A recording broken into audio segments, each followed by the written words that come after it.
waffling and said basically if we needed him for a quorum, I should call him, and we don't. So you can start any time. Are you all set back there? Welcome to the Monday, January the 6th, 2025 meeting of the Montpelier Design Review Committee. We'll let members and staff introduce themselves. Meredith Crandall, staff. Stephen Everett, member. Martha Smirsky, member. Liz Pritchett, member, alternate. Okay, at this point, we'll let Meredith describe the remote meeting procedures. Okay, Scott, you're going to be the only one that this is new to. A lot of this little spiel is for anybody who's watching via Orca Media, but there might be some stuff that applies, but we have a pretty small group tonight, so, but I got to go through it. Okay, so for anyone viewing tonight's design review committee meeting via Orca Media, you can participate in the discussion via the Zoom platform through either video or telephone access options. If you want the full experience, you can type this link into your web browser, and I'll get a notification to let you in. Alternatively, you can dial this phone number, and when prompted, put in this meeting ID.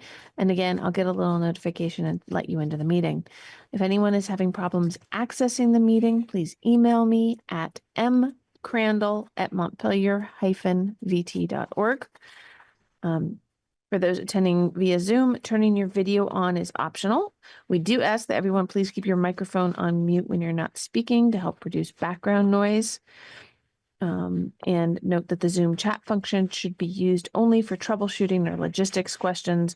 Anything pertaining to a specific item on the agenda should be made verbally.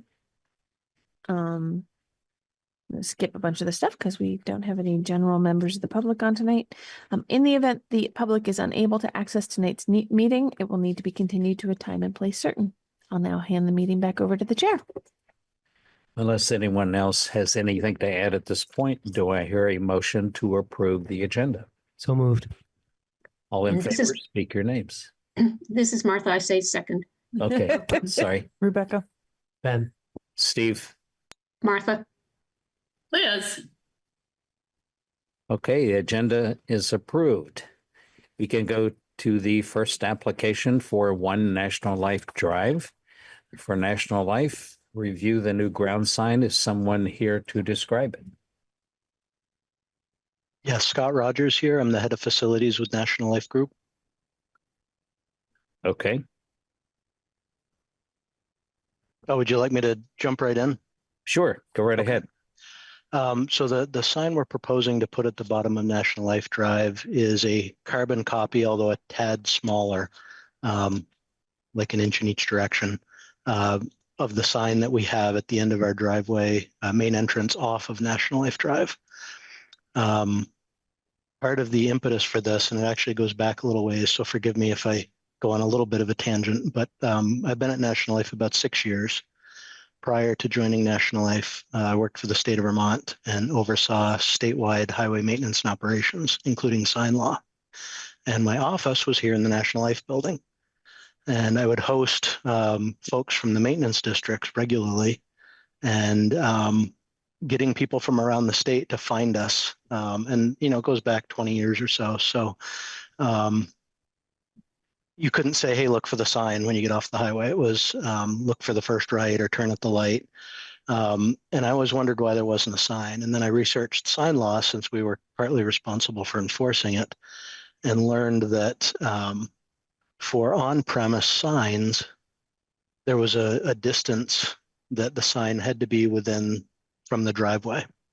But it didn't consider properties with large vertical separation. So in other words, properties up a steep hill. And the idea for that piece of sign law was if you want a traveler to get the information, you want the destination to not be too far away from the sign. You don't want somebody seeing a sign, turning, and then driving forever going, well, where is this place? So they have that limit in sign law of 1,500 feet along the highway. But as I said, it didn't consider areas that have large vertical relief And so the road winds back and forth up the side of the hill to keep an acceptable grade for cars, and that creates a really long center line. I talked with the folks at the state, and it turned out this was the only example they could think of where you had an on-premise or a thought of an on-premise sign that had such a huge vertical change. And so they were amenable to and actually changed with the Vermont legislature, changed the sign law to essentially create an exemption for properties that have a vertical separation between the sign and the entrance over a certain amount. And we obviously couldn't pursue a sign in this location until that was done. As Meredith mentioned, that happened. Boy, Meredith, help me remember, a couple of years ago, 2 years ago, maybe. Something like that. So that allowed us to start thinking about what we wanted to do. Now, in terms of the proposal and what we wanted to do, we don't want it to be flashy. We don't want it to be a distraction. We like the idea of Vermont Granite because it's local and it's kind of who we are. And we really like the other sign we have right at the end of the driveway. So the idea of this was to have a tasteful, familiar sign so that folks could see we're here. You might be shocked that probably once every 2 or 3 weeks, I talk to a lot of folks, having grown up in Montpelier, and I have a lot of friends around here. I might meet someone like a friend of a friend, and they say, "Where do you work?" "Oh, National Life." "Oh, is that place in Montpelier?" Like, we're like the best kept secret. We're the largest employer in the state, and some people don't know where we are. And so I just really liked the idea of having a small, tasteful sign that folks would see to know that if they turn at that road, ironically named National Life Drive, they'll find us. We are proposing to light the sign as this picture shows. It's not a light that points down, as you might see in signs like on Main Street or State Street or in those areas. And with a single fixture with a very small output in terms of lumens, we don't need a lot of light for the sign to show up because of the color of the granite. So we weren't proposing to have it point down, because to do that, you'd have to construct something else that would be above the sign to shine the light down. And we just wanted the simplicity of the sign with a very low level light, so it'll show up. Scott, is Yes. the light at your driveway, is the sign at your driveway lit up at night? Yes, this is an actual picture of it. Okay. Are So you that's proposing the same kind of lighting? exactly the same fixture. Yes. Okay. So that's exactly what it will look like. Okay. I am thinking, and I didn't know if this needed to be part of the proposal or not. It's not in there, but maybe a little bit of landscaping around the perimeter, like around the edges of the sign, to sort of make it a little, put a little bush on each side or something to bracket it, just so it doesn't look like this tiny little sign in a huge expanse of green lawn. But that's something I was thinking about as I was driving and looking. You can see how big that area is. And we actually did have a little tree near the Challenger sign that came down, and I kind of always liked that little tree. I'm kind of a tree person, so a little bit of vegetation might not look bad. And I apologize for the crude drawing. I am not a Photoshop person, so that's old school whiteout and marker. Where do you pull the power for the light? So Green Mountain Power is actually going to do a drop for us. They're doing a little lighting project, and if you see the trees behind that sign, Mm-hmm. you can see a couple of white birches kind of sticking up. They would put a drop for us right in that area, and we just come right through the lawn to the back of the sign and run it around and put the light in the front. Oh, okay. So it's underground. Yes, absolutely. What hours are you expecting that light to be on? One of the things we've done with the sign now is just put a photo sensor on it so that when it gets dark, the light comes on, and when it gets light, the light goes off. And we could do something like that. It's very easy, and it keeps us from having it on at wrong times, like when it's not needed. Okay. Let me just step in for a sec. So there, Go ahead. there are time limits, Scott, in the zoning regulations. So do Okay. you think whatever you put in, you'd be able to have a timer on it? Yeah, absolutely. Okay, because there are shut off hours And in the forget- zoning. We can email about those just so that That- you can have them for sure. That sounds good. And forgive me for waving like a crazy person, but the lights just went out in my Oh, office. it's okay.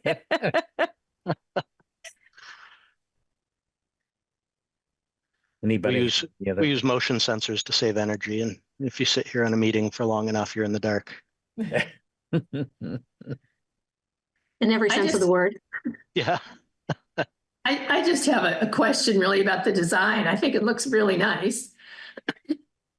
Are the two, like the peach structures or whatever on the left, are they representative of the mountains or is there a, You know, explanation? I don't know. I'm just curious. that's my best guess. I actually haven't been able to get that answered. It was designed so long ago that I've talked to our marketing folks, and that's their best guess is that was indicative of the Green Mountains of Vermont. But you know, using granite, you can't really do green without coloring it artificially. So they went with the black and the gray.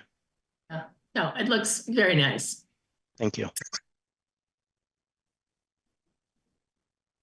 Does anyone have any other questions or comments? Otherwise, I can go through. There is a sheet with the criteria regarding the design of the sign, and I can read through that. Number 1, the size, location, design, color, texture, lighting, and material of all exterior signs within the district shall be compatible with the buildings and structures of the site and surrounding properties. This one is acceptable. If a building has multiple tenants, there shall be consistency in placement and size among all signs. Although I'm not sure if it applies here, but peripherally, that's acceptable. Number 7, sign design, color, and typography shall respect historic precedents where appropriate and shall be the appropriate scale for existing and new buildings acceptable. And that is all that apply.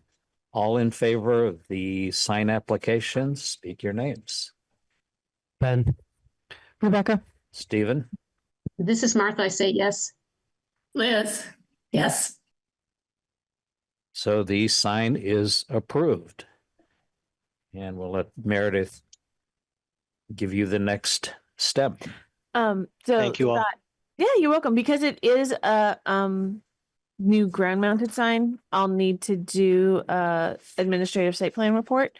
Okay. But I should be able to get that out in the next couple of days, and I will email you ahead of time about those time limits. Yep. For the light, just so that you can double check that that's not going to be a problem for you. But the light fixture that you proposed is fine because it's got the good shielding, so it's not, upcast. So that all looks good. So I just need to finish up a little paperwork on my end. Sounds good. I do have one quick question in terms of when we could construct. And the reason I ask, it's more of is there a back end on the permit? Because we've been talking with Kurt and Zach, and they've got some drainage work they want to do down there. Mhm. And we may be in their way if we'd like them to go first. So I need to yeah. talk to them about their schedule. No. So zoning permits are good for a minimum of 2 years. Okay, great. So you've got plenty We of should time. have plenty of time. You should have plenty of time. And these days it actually that 2-year window doesn't start until you start construction. So, Okay, there's an outside limit, but you've got at least 2 years. great. So just keep me posted, and because I don't always hear exactly from DPW when they're doing their projects, but you should be fine. Sounds good. Thank you so much. Yeah, you're welcome. All right. Have a Thank- great evening, everybody. You too. Thank you for coming. Thank you. And I guess the next item is an annual election of chair and vice chair. Steve, Ben, are you willing to serve again? I am willing to serve again, yes. I am too, and I'm happy to switch if you'd like to. Thank you. Okay. Well, then this is Martha. I make a motion to have Steve serve as chair for another term. I second. All in Okay. favor? Rebecca? Ben, Martha? Liz, Not sure I should vote, but You can and we'll abstain. make a motion for Ben to be nominated as vice chair. I second. Rebecca? All in favor of Ben as vice chair, speak your names. Rebecca? Stephen, Martha? Liz, so be it. We remain. Has anyone had a chance to take a look at the minutes of the last two meetings? Yes. This is Martha. I'm looking at the meeting minutes from November 18th, and I think they should be approved as they're written. I wasn't So- here, so Yeah, so I that's a second. motion. Yeah. somebody can make a motion to approve those I second to approve them. So it was here, yeah. and speak your names for approval. Ben, Martha? Rebecca? Okay, that one's approved. And how about a motion to approve the meeting minutes for December the 16th?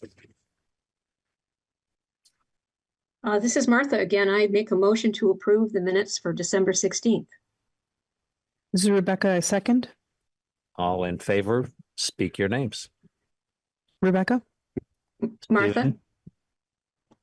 Okay. Those minutes are approved as well. Does anyone have any other business or comments or questions at this point? Yeah, I have a comment. Liz, I got your information that you are not going to go for another term. And I just wanted you to know how much I've enjoyed working with you and getting to know you a little bit. It's really been a pleasure. thank you. I've enjoyed it very much too. So but I'm going to step back and let someone else, I hope there'll be someone else to take my place. Okay. Well, if you happen to talk to anybody who you think has the energy and would like to be on, please pass their name our way because we do have 2 vacancies. Okay, I So will do yeah, that. it's been very nice working with you, Liz. Yes, thank you so much, Liz, for all the years that you've showed up for these meetings. It's been quite a while. I can't remember how long, but I really do enjoy knowing what's going on in town, as far as the buildings go. And so I'll miss it, but I think it's time to move on. Well, you can always sign up to get emails when agendas are posted and just keep an eye on the projects and pipe up when there's something you really are interested in. Maybe I And will. keep an eye on us too. Yeah. Yes. Oh, gosh, yes. Thank you. Yes, thank you very much. thank you, Liz. You're very welcome. Does anyone else have anything to add? Otherwise, do I hear a motion to adjourn? So moved. I second. All in favor of adjournment, speak your names. Ben, Rebecca? Stephen, Martha? Liz. meeting is adjourned. Thank you all for coming.